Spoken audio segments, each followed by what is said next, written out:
Hello everybody. If you want to read all the stories in full, please go to www.steveuk.blog. Thank you.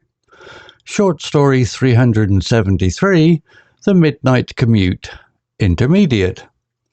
The rain hammered against the windscreen, blurring the already faint lines of the country road. Alex gripped the steering wheel tighter, knuckles white. It was past midnight and he was miles from home, driving back from a late meeting. He'd taken this route countless times, but tonight everything felt different. The wind howled like a distressed animal, shaking the car slightly. A headlight struggled to pierce the thick darkness, revealing only a few feet of road ahead. Alex slowed down, his heart pounding in his chest. He told himself it was just the weather. Just tiredness, but a nagging feeling of unease settled in his stomach. Suddenly, the car's headlights illuminated something in the middle of the road. Alex slammed on the brakes, the car skidding slightly on the wet surface. He squinted through the rain-streaked windscreen. It looked like a figure. As he got closer, he could make out a woman standing in the middle of the road, her back to him. She was wearing a long, dark coat and her head was bowed. Alex cautiously rolled down his window. "Excuse me," he shouted over the wind and rain. "Are you all right?" The woman didn't move. Alex tried again, louder this time. Still no response. A shiver ran down his spine. Something was definitely wrong. He put the car in park and cautiously opened the door. The wind and rain hit him like a physical force. He pulled his coat tighter around him and stepped onto the road. "Hello?" he called out, his voice trembling slightly. He took a few steps closer to the woman. As he did, she slowly turned her head. Alex gasped. Her face was pale, almost ghostly white, and her eyes were wide and vacant. She didn't seem to see him. Her expression was utterly blank. He took a step back, his heart racing. He wanted to get back in his car to drive away as fast as he could, but something held him back. He felt a strange sense of responsibility. "Can I help you?" he asked, his voice barely a whisper. The woman didn't answer. She simply stared at him with those empty eyes. Then she slowly raised her arm and pointed a long, thin finger towards the woods that lined the side of the road. Alex followed her gaze. The woods were dark and impenetrable, the trees swaying wildly in the wind. He couldn't see anything. He turned back to the woman, but she was gone. He blinked, trying to clear his vision. The rain was still falling heavily, but the road was empty. There was no sign of her. Alex felt a cold dread wash over him. He scrambled back into his car, locked the doors and started the engine. He put the car in gear and sped away, not daring to look back. He didn't stop until he reached the brightly lit service station on the outskirts of the next town. He pulled into the car park, his hands still shaking.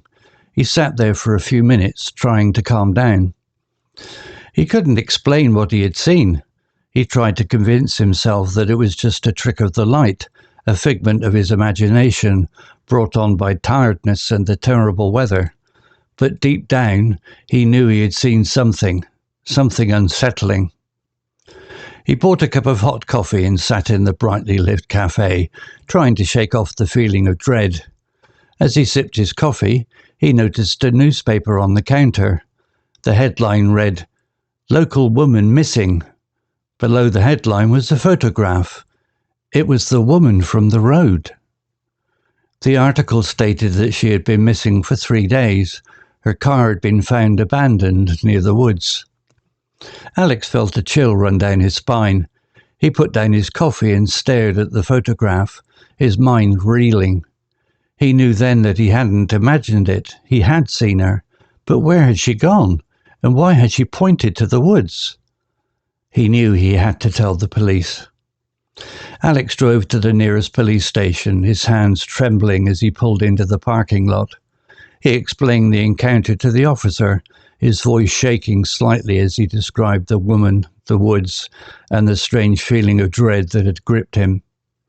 The officer, a young woman with kind eyes, listened patiently. "Thank you for coming in, sir," she said, her voice calm and reassuring. "This is certainly unusual. Have you seen any news reports about a missing person in the area?" Alex nodded, pulling out the newspaper with the article about the missing woman. The officer took it from him and studied it carefully.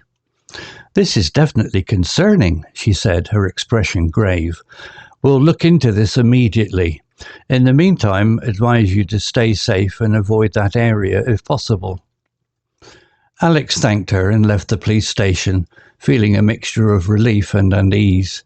He had done what he could. Now it was up to the police. He drove home slowly, the rain still falling steadily. He kept thinking about the woman, her vacant eyes, the way she had pointed towards the woods. What had she been trying to tell him? He couldn't shake off the feeling that he was somehow connected to her disappearance. He kept seeing her face everywhere, in the shadows of the trees, in the reflection of the wet pavement. That night, sleep eluded him. He tossed and turned, haunted by the image of the woman. He kept thinking about the woods, imagining the dark, menacing trees, the unseen depths within. The next day he decided to go back to the scene of the encounter. He wanted to see the woods for himself. He drove slowly along the deserted road, his heart pounding in his chest. As he approached the spot where he had seen the woman, he felt a wave of apprehension wash over him. He parked his car and cautiously stepped out. The woods loomed before him, dark and imposing. He hesitated, his instincts screaming at him to turn back, but a strange sense of curiosity, mixed with a lingering guilt, compelled him to go further. He ventured into the woods, the branches scratching at his face, the air thick with the smell of damp earth and decaying leaves. The deeper he went, the more uneasy he felt. The silence was deafening, broken only by the occasional drip of rain from the leaves. He walked for what seemed like hours, but he couldn't shake the feeling that he was being watched. He kept glancing over his shoulder, expecting to see something lurking in the shadows. Finally, he reached a small clearing. In the center of the clearing there was a small, moss-covered well. The water in the well was dark and murky, reflecting the gloomy sky above. As he stared into the well, a chilling thought struck him. What if the woman had been trying to warn him about the well? What if she had fallen in? He knelt down and peered into the depths of the well. He could see nothing but the murky water. He reached into his pocket and pulled out his phone. He shone the flashlight into the well, but the beam of light was swallowed by the darkness. Suddenly he heard a sound, a faint splash. He froze, his heart pounding. He shone the flashlight into the well again, but there was nothing. He stood up, his legs trembling. He felt a cold dread creeping over him. He had to get out of there. He turned and ran, not stopping until he reached his car. He jumped in, slammed the door shut, and sped away from the woods, his heart racing. He didn't look back. He knew he had to tell the police about the well. He had to tell them everything. Alex returned to the police station, his clothes muddy and his face pale. He recounted his discovery of the well and the unsettling splash he'd heard. The officers immediately organized a search team. The woods were cordoned off, and a specialist team was brought in to examine the well. The next few hours were agonizing for Alex. He paced his apartment, unable to shake the image of the dark well and the missing woman. He felt a heavy weight of responsibility, as if he were somehow involved in her disappearance. Late that evening, the police contacted him. They had found something in the well. It was the woman. The news hit Alex like a physical blow. He felt a wave of sadness and relief wash over him. At least she had been found, but the circumstances of her death remained a mystery. The police investigation that followed revealed a tragic accident. The woman, disoriented and lost in the storm, had wandered into the woods and accidentally fallen into the well. The remote location and the dense foliage had made it difficult to find her, even with previous searches. The news brought a sense of closure to the small town and to Alex. Although the experience had been terrifying, he found solace in the fact that he had played a part in finding her. He had listened to his instincts, followed the clues, and ultimately helped bring her home. The nightmares eventually subsided, though the memory of the woman's vacant stare and the dark woods remained. Alex learned a valuable lesson.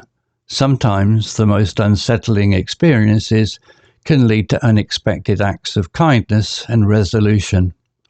He had faced his fear, ventured into the darkness, and in doing so had brought light to a tragic mystery. He knew he would never forget the midnight commute that changed his life forever. Vocabulary notes. Gripped, verb. Meaning, held something tightly. Example, Alex gripped the steering wheel tighter, knuckles white. This shows Alex was holding the steering wheel very firmly, likely due to stress or nervousness. Similar words, grasped, clenched, held fast, clung to. Pierced, verb, meaning passed through or penetrated something, often with force or sharpness. In this context, it refers to the headlights struggled to penetrate the darkness. Example, the headlights struggled to pierce the thick darkness. Similar words, penetrated, punctured, stabbed. Nagging, adjective, meaning persistently worrying or troubling someone. Example, a nagging feeling of unease settled in his stomach. This describes a persistent, uncomfortable feeling of worry. Similar words, persistent, worrying, troubling, bothersome, irritating. Squinted, verb, meaning looked with eyes partly closed in order to see more clearly, often due to bright light or poor vision. Example, he squinted through the rain-streaked windscreen. Similar words, peered, gazed, narrowed his eyes. Vacant, adjective, meaning having or showing no expression or thought, empty. Example, her face was pale, almost ghostly white, and her eyes were wide and vacant. This describes a lack of expression in her eyes, suggesting she was not present mentally. Similar words, empty, blank, expressionless, emotionless, hollow. Scrambled, verb, meaning moved quickly and with difficulty, often using hands and feet. In this context, it implies a hurried and somewhat panicked movement. Example, he scrambled back into his car, locked the doors and started the engine. Similar words, clambered, climbed hurriedly, struggled, rushed. Figment, noun, meaning something imagined or invented, a fabrication. Example, he tried to convince himself that it was just a trick of the light, a figment of his imagination. Similar words, illusion, fantasy, delusion, invention. Loomed, verb, meaning appeared as a large, often threatening shape. Example, the woods loomed before him, dark and imposing. Similar words, towered, bulked, overshadowed, hovered. Apprehension, noun, meaning anxiety or fear that something bad or unpleasant will happen. Example, as he approached the spot where he had seen the woman, he felt a wave of apprehension wash over him. Similar words, anxiety, worry, fear, dread, unease. Eluded, verb, meaning failed to be grasped or understood, escaped notice. Example, That night, sleep eluded him. This means he couldn't fall asleep. Similar words: escaped, avoided, evaded, dodged. Story written by Google Gemini 2.0 AI. To read all the stories in full, please go to www.steveuk.blog. Thank you.